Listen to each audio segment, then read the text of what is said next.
US dollar जो है वो एक्सपेंसिव हो रहा है, स्ट्रांग हो रहा है DXY इंडेक्स पे। अगर आपको नहीं पता तो DXY इंडेक्स बेसिकली एक इंडेक्स है जिस पे आप यूएस डॉलर की परफॉर्मेंस को मेजर करते हैं अगेंस्ट 5 मेजर करेंसीज।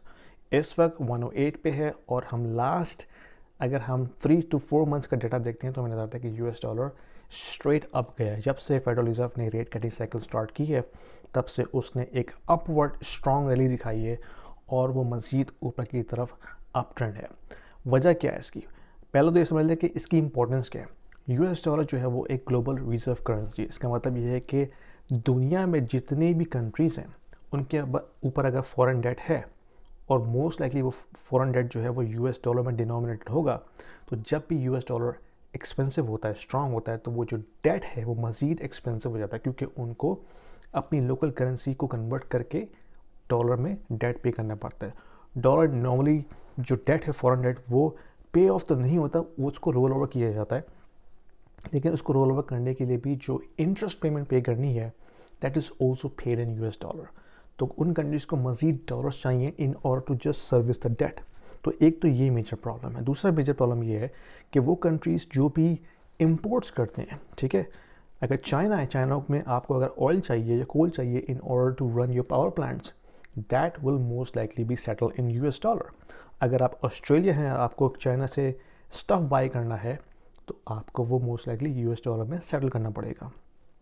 तो इम्पोर्ट्स जो हैं वो एक्सपेंसिव हो जाती हैं। तो जब कभी भी आपकी एफएक्स चेंजेस हैवीली इम्पेक्ट होती हैं तो आपकी इंपोर्ट्स, आपकी इकॉनमी में मेजर इम्पेक्ट आता है पूरी दुनिया में, ख़ास तौर पे वो कंट्रीज़ जिन पे हैवी फॉरेन डेट है जैसे कि पाकिस्तान, टर्की और अर्जेंटीना और बहुत से ऐसे मुल्क हैं। तो अब उसकी वजह से एक केओस आ रहा है स्लोली। अब देखना ये कि ये डॉलर कहाँ तक जाता है। इस वक्त 108 है। लास्ट टाइम जो हमने देखा था डॉलर 113 पे कहता था तो मेजर क्राइसिस आ गया था। आपने देखा था टर्की के अंदर हाइपर इन्फ्लेशन का सिचुएशन बन गई थी, लेबनान में हाइपर इन्फ्लेशन की सिचुएशन बन गई थी और ऑफ कोर्स मज़ीद कंट्रीज़ में श्रीलंका भी उसमें शामिल था।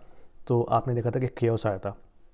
तो हमने नज़र रखनी है कि यूएस डॉलर अब मज़ीद कितना ऊपर जाता है। अगर ये मज़ीद इसी तरह से ऊपर जाता रहे 110, 112, 113, then prepare for a major crisis in the global economy, जिसका इम्पैक्ट यूएस मार्केट पर भी आ सकता है क्योंकि हमारे पास हिस्ट्री बताती है कि पहले ऐसा हो चुका है, जिसकी वजह से जो ग्लोबल फाइनेंशियल सिस्टम है, क्योंकि ग्लोबल फाइनेंशियल सिस्टम जो है ना वो काफ़ी फ्रेजाइल है, वो इस तरह से इंटरट्वाइंड है।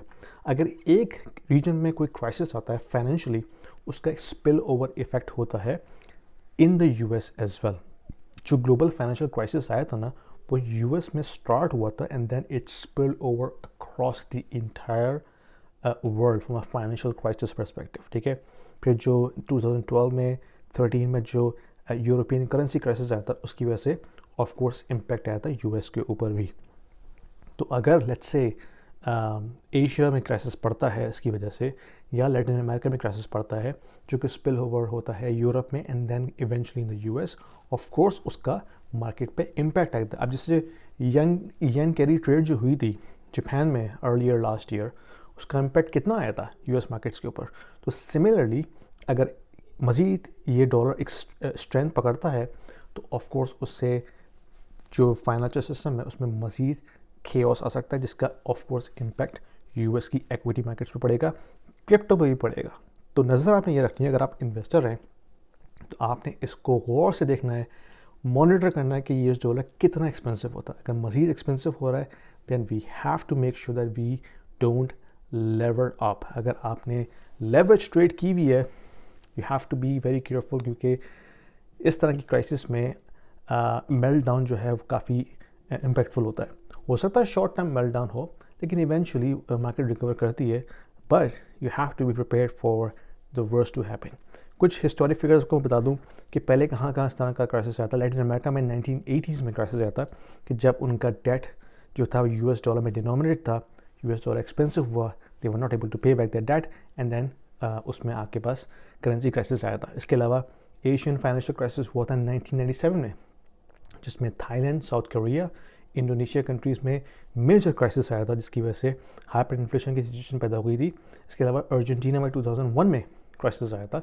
Again same playbook, US dollar denominated debt, जो कि डेट एक्सपेंसिव हो गया, डॉलर एक्सपेंसिव हो गया, दे were not able to pay back, currency collapse कर गई, हाइपर इन्फ्लेशन और फिर crisis, instability, political unrest and so on. तो अब यूएस भी तो इससे इम्यून नहीं है ना. अगर एल्सवेयर प्रॉब्लम होती है तो ऑफकोर्स उसका रिपल इफेक्ट आता है. तो what you have to do is just to make sure, keep an eye on this, और लेवरेज ट्रेड से थोड़ा सा बच के रहें, क्योंकि इफ़ येन कैरी ट्रेड वाला मामला दोबारा से बनता है तो उसका major impact crypto and equity markets दोनों पे पड़ेगा. एनीवे, पसंद आई वीडियो शेयर कीजिए, लाइक कीजिए और सब्सक्राइब जरूर कीजिएगा. Thank you. ये जो फाइनेंशियल एजुकेशन है ना, ये सब के लिए बहुत इंपॉर्टेंट है, क्योंकि अगर आप जितना ही पैसा कमा लें, अगर आपको बेसिक सेंस नहीं है मनी को मैनेज करने का, दैन इट्स यूजलेस, राइट.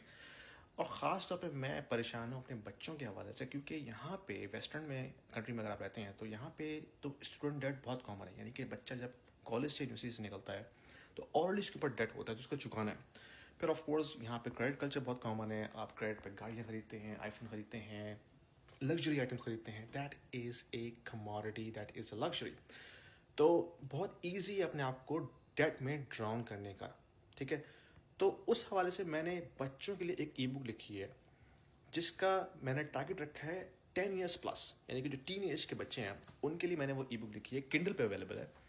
और उसमें मैंने ब्रेक डाउन किया वेरी वेरी बेसिक लेवल पे कि भाई मनी क्या है, how do we earn money, how do we spend, how should we spend, what is debt, what is the downside of debt, what is the positive side of debt, ये compounding effect क्या होता है, stock में कैसे invest करते हैं, investing होती क्या है, क्यों करते हैं इन्वेस्टिंग.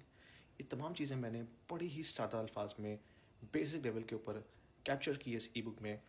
लिंक आपको मिल जाएगा कमेंट्स में इस वीडियो के. किंडल पे अवेलेबल है, 999, वेरी बेसिक प्राइस. अपने बच्चों के लिए इस क्रिसमस पे, इस छुट्टियों पे उसको तोहफा दीजिए, एंड आई एम श्योर कि they can get a lot of it. Okay, a lot of it. Let me know what you think about that.